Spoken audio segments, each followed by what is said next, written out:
Welcome everybody to Talk number 5 actually. Today we have Kerry Watts with us.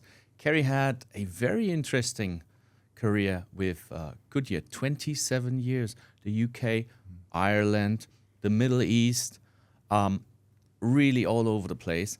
And a 27-year career in one company, that's quite outstanding nowadays, I think. And after that, he decided to do something very different. He decided to go actually and start up his own business.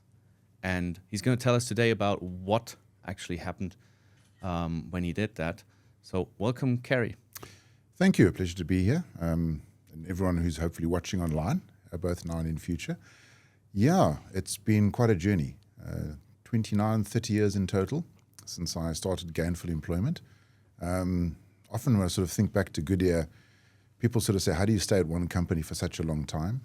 I think it's because I had at least 3, maybe 4 careers in the same place. And I got the opportunity to travel to many, many different countries across the world. So it always felt, whenever I moved to a new area, to a new division, to a new sort of company inside the conglomerate, different cultures, etc. So yeah, but my blood will always bleed blue.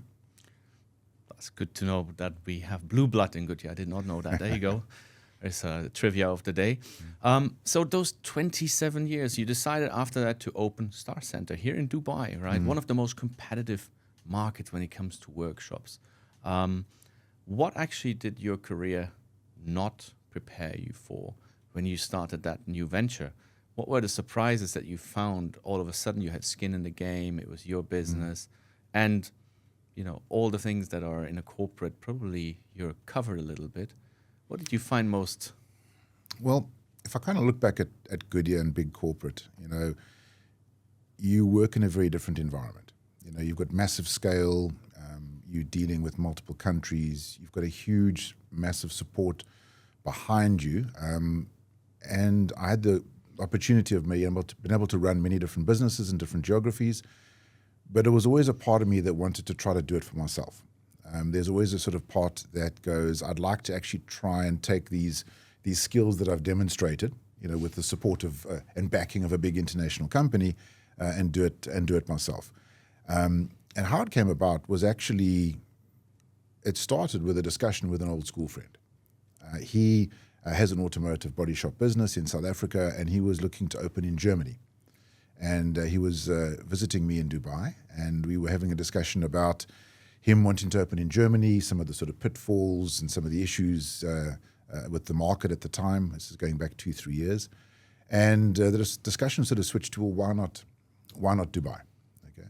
So I said, well, okay, leave it with me, because we're going to see each other in about a month or 2 later. And then I sort of went off and did a bit of a strategic analysis of the Dubai market. And I had a lot of data, you know, from being in Goodyear. Obviously, we track all the automotive data. I just needed to add in, you know, things like collisions, insurance claims, and things like that. And I'm pretty sure everyone knows that from an automotive perspective, the UAE and the Dubai market is extremely big. It's extremely rich, and it's growing very fast. And when I say it's growing fast, it's an order of magnitude faster than most of the places in the world. The market will ultimately follow the population. We've got some stated ambitions here for very aggressive growth. I mean, doubling of GDP and population by, I think it's 2033, 2034. That will more than double the number of vehicles on the road. We also have in Dubai a very high incidence of accidents. There are literally thousands of reported insurance claims on average every single day in Dubai. You know, and the vast number of vehicles are in this market. So it was interesting from a market perspective. I'd always thought of it from a tire perspective. It was just interesting to see it now from a collision repair perspective. But the single overarching problem to solve was the fact that there was a very low standard of customer service and quality, Right. which I found very surprising for a market that is as mature as Dubai. Right. Yeah. I think that's something we all hear and see every day, right? The opportunity that the market of the UAE and Dubai especially offers, right? So you made that decision then. Now it's 3 years ago, so it's past times. It's not where investors normally would start to look for premium, that body shops, paint, sounds like very down the value chain. So what was the driver for you actually to go into that area? And what do you think now after 2-3 years, what does it really take to get to the stage that you've come and be a true premium after sales operation in this market? Well, first of all, one of the benefits about being in multiple different geographies is, to quote a guy I used to work with, you have the opportunity to see the future. So one of the things that my business partner said when he first came here and we looked at the market, which stuck with me, is wow, this market for the body shop business is like South Africa 20 years ago. Okay, so a lot of the systems, the processes, the qualities didn't exist here versus what we currently have in South Africa, in Western Europe, in North America. So the audience might not be aware about this, but in most mature markets, the OEMs play a very, very big role in the body shops. They will come and audit them on an annual basis. And if you comply with the audit and you hit their standards for both quality, process, repairs, customer service, you'll get a certificate where you're able to say that you can repair that type of vehicle, and it's normally valid for a year. That doesn't seem to exist here. So in this market, you have got excellent service and excellent quality at the one hand, and then very low and very poor quality and service at the other hand. So looking at that as an opportunity, it's still an artisan work. It still requires people who really know what they're doing. It's still extremely tied to the quality and service of the vehicles that you're working on. And to me, it's a bit different, is the USP is when you have fixed a vehicle that's been in an accident, you shouldn't be able to tell that it was repaired. You know, this is not pimp my ride. This is not put stripes down the car and a big fin at the back. The whole point is when you've finished working, it should look the same. It should operate the same. It should have the same levels of safety, the same levels of quality and drivability, right the way down to the fuel emissions should be the same. Because these are all the reasons that you bought the car in the first place. So is it consistency, quality, delivery is what's going to make the difference? Yes, it's doing the right things right. And that comes with challenges because a lot of the work is done poorly. You know, we get so many vehicles that come in that have been in previous accidents. And then as we open them up and we sort of go through the process, we're able to see what's been done previously. And there's definitely a big education piece that's required because people seem to accept things that look okay but aren't operationally. You know, so for example, normally one of the biggest decision makers for buying a vehicle, ride and handling and safety. You know, if a vehicle does not perform with the same level of safety and ride and handling, you've lost a massive amount of value. And you've put potentially yourself and your family at risk. So these are the types of things which, again, if you go to most other Western countries, this is a given. Right. I mean, if you go back to places like Germany, not just anyone can touch a car. And not just anyone is allowed to reprogram a car, set up the ADAS system, you know, make sure that everything is correct before it's handed back. You have to comply because people's lives are on the line. Right. So you're telling us standardizations and auditing of those standards really would make a huge difference to the market. That leads me nicely into my next question, actually. You know, Automechanica, a year back, you've been talking about the lessons of your journey over the last 2 years. Share a little bit with our audience. You know, if somebody's out there that wants to actually tomorrow start something similar like you, what would you actually tell them to watch out for? And what were the biggest surprises for you in those 2 years? When you start a venture, the first thing you start with is a business plan and an analysis, and you kind of put together how you're going to approach. And you know, they say in any business is there to solve a problem, meet a need, okay? And you need to have some kind of unique sales point. What makes you different? So what is it that you're going to deliver differently to meet that need? So this is all good stuff. And then you start. And then I think it was Mike Tyson goes, you know, everyone's got a plan until they get punched in the face or punched in the nose. The reality of actually having your own business versus working in a big corporate, it's personal. Everything is personal. You know, so you don't have a legal department, you don't have a finance department, you're dealing with it right in front of you. You've got customers, invoices, suppliers, staff that you have to hire, and nothing quite goes according to plan. So you have to adapt to that. You're going to learn things about the industry that no one talks about.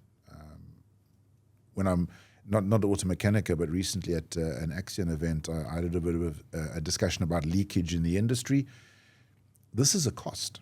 This is a cost that you don't forecast, that you don't take into account, and the cash flow implications of these costs are quite considerable. And so the typical entrepreneur thing of the 3 o'clock in the morning, wake up, how am I going to pay wages tomorrow? It fits into that. But my single biggest learning, if I sort of look back at the last 2 years, is you spent a lot of time putting together your business strategy. You need to have the discipline to stick to it. Now, I know entrepreneurs love to talk about this thing called pivot, which is important. You need to deal with reality and adjust to the things that happen. But you've got to be so careful not to get sidetracked when things get tough and go off your strategy. To give you a concrete example, we do detailing as part of our package. Yeah. We fix cars first and foremost, but to make sure the car goes back in as pristine a condition as possible, we offer detailing as well. It's not our core business. Now, when things get quiet, there was a period where we sort of deviated off, and the next thing we knew, we were becoming more of a detailer than an auto repairer. Now, when you pick your customer, you also pick your competitor. Yes. And by deviating from the strategy, what we did is we suddenly created a whole bunch of new competitors, because there's an awful lot of detailing shops out there who are very good at what they do. The barrier to entry for detailing is very low. The capital requirement for detailing is very low. So we kind of moved away from something where we were unique, fixing high-end vehicles in a way that's back to OEM level standards. And we started deviating a little bit into an area where it was more about making sure a car was nicely cleaned, polished. Plus, you have all the investment for your Exactly. heavy kit to do all the heavy work, Yeah. and then you end up in a lower margin business with high throughput and high competition. That's not Exactly. So we had to then sort of bring ourselves back in and go, no, we need to double down and go back to what is our core value proposition, which is doing the difficult stuff, fixing vehicles back to OEM standard, which is no small feat. I think, Kerry, that was a brilliant learning that you shared there, and one for everybody that's in the entrepreneurial space to really watch out for. If you make a plan, if you want to write a business case, and if you do that business, stick to it, don't pivot, unless it's really an opportunity, and make sure that you have a plan for that as well. I think that's the key, right? Well, look, this is a fantastic conversation, and it's all very hands-on, So the next question is going to be interesting. Everybody knows I am very excited about the age of AI, and I do a lot myself with AI nowadays, and we all do, I guess. So from your part of the business, that very hands-on, get the car mended and bended and back into shape, how can AI actually make an impact there? Did you already see first moves here? And what do you foresee for the next years? AI is everywhere. It's very, very pervasive. We have identified 3 areas where we sort of seeing how we want to develop together with AI. First one's got to do with customer interfacing. There's already a lot of tools available in the rest of the world, voice, video, AI interactions. What this allows is it allows 24/7 multi-language, multi-ethnicity ability to interface with your customers for at least that first part of the discussion. So that's something we're sort of looking into. It just allows us to be always available in a language and manner that is comfortable for our customers.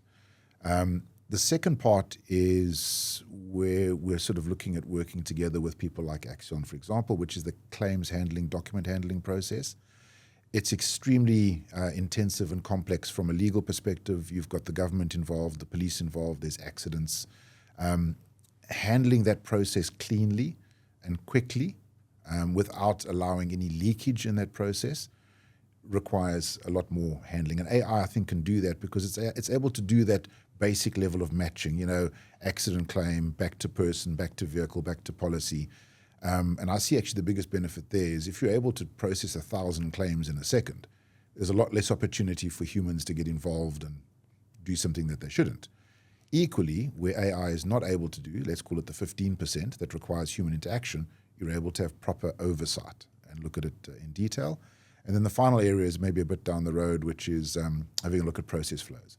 We have a lot of cameras. The cameras are tracking all the vehicles.